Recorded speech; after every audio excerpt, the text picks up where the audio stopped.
Jusqu'à 9h, Good Morning Business. À 7h45 avec nous ce matin, Robert Ophèle, président de l'AMF, de l'Autorité des marchés financiers. Bonjour. Bonjour. Et il s'en passe des choses sur les marchés financiers. On croyait qu'on avait déjà vécu une année dingue en 2021. 2022 commence très fort, si on en croit les mouvements à la bourse de Paris. On a vu surtout, si on regarde un peu dans le rétroviseur sur l'année 2021, un intérêt croissant des investisseurs pour les marchés financiers. On peut redonner quelques ordres d'idées au niveau de cet appel d'air en termes de néo-investisseurs notamment. Pour donner un ordre de grandeur, on regardait habituellement combien de Français combien il y avait de particuliers qui faisaient des opérations en bourse. En gros, on était autour de 1 million de Français par trimestre faisaient au moins une opération. Et puis, en 2020, avec le confinement, une chute très forte des marchés, des opportunités d'achat, on est passé à environ 2,5 millions, de 1 à 2,5 millions. On s'est dit, c'est un phénomène très ponctuel, ça va pas durer, ça dure. C'est-à-dire que depuis cette période-là, depuis le milieu de l'année 2020, eh bien, on a environ 2,5 millions de Français qui, chaque trimestre, font une opération en bourse. Au moins une. Ce qui est très intéressant, c'est que leur profil a changé. Alors, ils sont plus jeunes. Ce sont des opérations qui sont moins fortunées. Mais ils sont aussi un peu plus actifs et ils passent par des canaux d'intervention qui sont pas les canaux traditionnels de guichet bancaire. Pour faire simple, c'est la digitalisation des passages d'ordre qui est absolument évident. On a vu des nouvelles offres qui sont faites par ce qu'on appelle des néo-brokers. C'est-à-dire des gens qui proposent des applications extrêmement efficaces et souvent des frais extraordinairement faibles, voire zéro frais. Ce qui appelle immédiatement une observation toute particulière. Quand il y a zéro frais, c'est bizarre. Il faut faire attention. Oui, c'est ça. En parallèle, il y a le phénomène des arnaques et d'où votre œil particulier. Ça, ce ne sont pas des arnaques, en l'occurrence. Non, mais c'est sûr, cet engouement et cet appel d'air fait que de l'autre côté... Et l'appel d'air a fait que non seulement il y a eu ces 2,5 millions de Français qui chaque trimestre font, mais il y a eu des offres qui sont, elles, des offres totalement erronées et fausses et des vraies arnaques. C'est-à-dire que là, vous n'achetez rien. Vous n'achetez rien. Quand vous achetez quelque chose, l'argent est immédiatement parti. On les traque. On fait fermer les sites qui proposent cela, qui ne sont pas des sites localisés en France. Et parmi vos missions, justement, face à ces particuliers, est-ce que vous avez une mission de pédagogie, justement, pour accompagner dans les années futures, les décennies futures, ces nouveaux investisseurs ?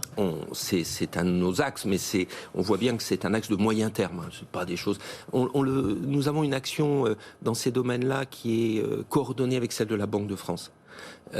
C'est l'éducation financière du public au sens large et nous profitons d'ailleurs du réseau de la Banque de France pour avoir une présence territoriale beaucoup plus dense que celle que nous aurions si nous étions que nous sommes uniquement à Paris.